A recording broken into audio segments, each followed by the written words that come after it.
فتح کیا اور آج وہ مغرب یہودیوں ہی کے زیر اثر ہمیں فتح کرنے پر تلا ہوا ہے. آج نوٹ کیجئے جس طرح 3 اطراف سے یہودیوں نے حملہ کیا یورپ پر، میں اس کا تذکرہ کر چکا ہوں، آج ہم پر بھی اسی طرح کا 3 pronged اٹیک ہے. نمبر 1، ایٹمی دانت نہ نکلنے پائیں اس قوم کے، رول بیک کرانے کے لیے خاموش ڈپلومیسی، اس کے ہتھ کنڈے، کہیں ان میں طاقت نہ ہو جائے، کہیں یہ چیلنج کرنے کی پوزیشن میں نہ آ جائیں، اپنے پاس ایٹمک ہتھیاروں کے انبار ہوں، لیکن کسی مسلمان ملک کے پاس آ گیا تو وہ اسلامک بام بن جائے گا. اگر وہ اسرائیل کے پاس ہے کوئی حرج نہیں، لیکن پاکستان کے پاس کسی صورت میں ہتھیار نہیں ہونا چاہیے. کمزور رکھو، ہمارے دستے نگر رہے، ہماری ہی مرضی پر، ہمارے چشم ابرو کے اشارے پر حرکت کریں.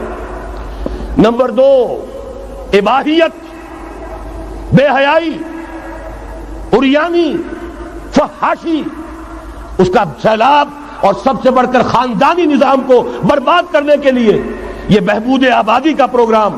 اور دیکھیے جادو وہ جو سر چڑھ کر بولے، مسلمانوں کے ہاتھوں کرا رہے ہیں. قاہرہ میں کانفرنس کرائی ہے ایک مسلمان ملک میں، اور یہ کہ اس کو آرگنائز کرنے والی ایک پاکستانی مسلمان عورت. یہ ہے در حقیقت کہ وہ لوگ اگر کرنا بھی چاہتے ہیں تو اس کا الزام بھی براہ راست اپنے اوپر نہیں، بلکہ یہ کہ خود کوئی مسلمان ہو جو یہ کام کرے. اب جو سیلاب آئے گا جس کے لیے مدد بھی دی جا رہی ہے، اس سے ہمارے سارے بندے حیا ٹوٹ کر رہ جائیں گے، خاندانی نظام درم برم ہو کر رہ جائے گا. جو ابھی تک اللہ کا شکر ہے کہ ہمارے ملک کے اندر انٹیکٹ ہے کچھ اوپر کا طبقہ جو بالکل ہی مغربی تہذیب میں رنگا گیا ہے، ورنہ ہمارے ہاں خاندان کا نظام ابھی انٹیکٹ ہے. لیکن یہ کہ یہ سیلاب بھی بڑی شدت سے آ رہا ہے، یہ چیزیں بیک وقت کیوں ہو رہی ہیں. اور تیسرا اور سب سے زیادہ سٹل وار، سب سے زیادہ یوں سمجھیے کہ جو لطیف، جو کہ ایک طرح کا احسان جتایا جا رہا ہے، ڈالروں کی اب یلغار. اب یہاں پر امریکی سرمایہ، ڈالر چاہے مشرق سے آئے چاہے مغرب سے آئے، وہ یہودیوں کا اعلی کار ہے. آپ نے اگر $1 نوٹ کا اگر کبھی نقشہ دیکھا ہو، اس کے اوپر جو سگنیا بنا ہوا ہے، جو نشان ہے، وہ کیا ہے؟ پیرامڈ، احرام مصر. یہ کن کے لیے اہمیت رکھتے ہیں؟ ہزارہا یہودیوں کا خون اور ان کی ہڈیاں ان پیرامڈز کے تلے دبی ہوئی. جب یہ احرام بنائے گئے تھے، یہ یہودی وہاں غلامی کے دور میں تھے، بیگار ان سے لی جا رہی تھی. بڑے بڑے پتھر جب گرتے تھے تو پسنے والے یہودی ہوتے تھے. یہ ان کی اپنی جیسے ہولوکاسٹ، جیسے انہوں نے اس کو اپنا سمبل بنایا ہوا ہے، اسی طریقے سے پیرامڈ، مصر کا پیرامڈ، یہ گویا کہ ان کے اس زوال کا ایک نشان ہے. اور اس پر ایک آنکھ بنی ہوئی ہے، ایک آنکھ، کانے دجال کی آنکھ، وہ دیکھ رہی ہے. عجیب ہے یہ سمبل.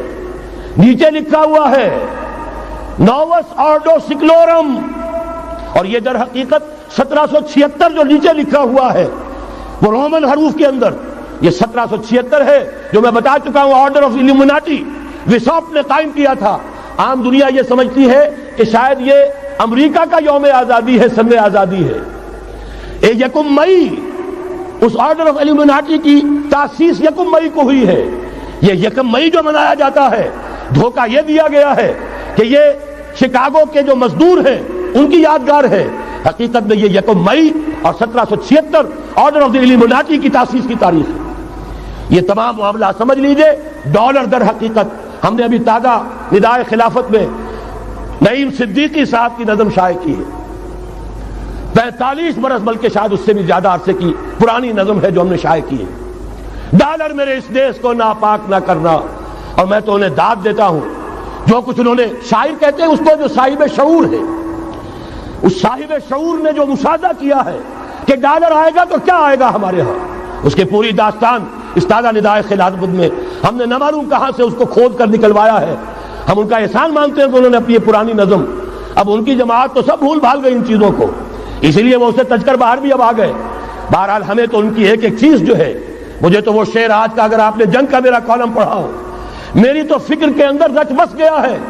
پاکستان کے بارے میں جب کہا تھا، اے آندھیوں سنبھل کے چلو اس دیار میں، امید کے چراغ جلائے ہوئے ہیں ہم، ہماری امیدوں کے چراغ ہے یہ، اسلام کا گہوارہ بننے والی ملک ہے یہ، اس کو ہم نے قائم کیا تھا اسلام کے لیے. یہ آندیاں نہ چلیں.